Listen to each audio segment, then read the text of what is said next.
एक औरत किसी आमिल बुज़ुर्ग के पास गई और जाकर कहने लगी कि बाबा जी कोई ऐसा अमल या दम कर दें या कोई तावीज़ कर दें कि मेरा शौहर मेरे ताबे हो जाए, बस मैं जो बात कहूँ जो काम कहूँ वो सर झुका के आमीन कह दे। तो बाबा जी बड़े दूर अंदेश थे, कहने लगे कि पुत्र अमल तो हो जाएगा लेकिन ये होगा शेर की गर्दन के बालों पर। अगर तुम शेर की गर्दन के बाल खुद जाके उखाड़ के ला सकती हो तो मैं अमल कर दूंगा, लेकिन ये बाल तुमने खुद लेके आने हैं। औरत बड़ी मायूस हुई।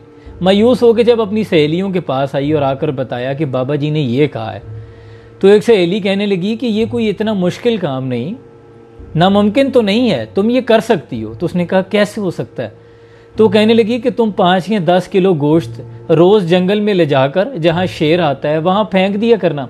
कुछ अरसे के बाद आहिस्ता आहिस्ता जब शेर को आदत हो जाएगी तो फिर उसके सामने आ जाना, आहिस्ता आहिस्ता वो तुमसे मानूस हो जाएगा। उसको आइडिया बड़ा पसंद आया।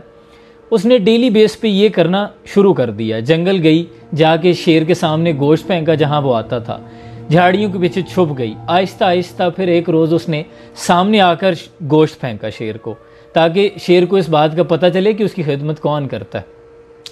आहिस्ता आहिस्ता जब शेर उससे मानूस हो गया, फिर उसके करीब गई, फिर उसकी गर्दन पे हाथ फेरा और मौका देखकर उसने उसकी गर्दन पर बाल उखाड़ा और पीर साहब की खिदमत में आ गई कि बाबा जी मैं शेर के बाल उखाड़ लाई हूँ, अब आप मुझे दम कर दें। बाबा बड़ा हैरान हुआ, कहने लगा कि पुत्र ये तो बताओ कि तुमने ये बाल उखाड़ा कैसे? तो वो कहने लगी कि इस तरह मेरी सहेली ने कहा था गोश्त फेंको। उसने सारी बात तफसील से बता दी। इस पर बाबा जी ने पूछा कि बीबी मुझे ये बताओ, क्या तुम्हारा शौहर इस खूनखार दरिंदे जंगली से भी ज़्यादा ख़तरनाक है जो तुमसे मानूस नहीं हो सका? तुमने खिदमत करके एक जंगली को अपने कंट्रोल में कर लिया, वो तुमसे मानूस हो गया, तो क्या तुम खिदमत करके अपने शौहर को अपने ताबे नहीं कर सकती, जो कि अशरफ अल मखलूकात है और इल्म और अकल रखने वाला इंसान है? वो तो एक जंगली था। अगर ख़वातीन अपने शौहर की खिदमत या अतात सिर्फ़ इसलिए करें कि हमने अपने रब को राज़ी करना है, तो याद रखें कि घर जन्नत बन सकता है।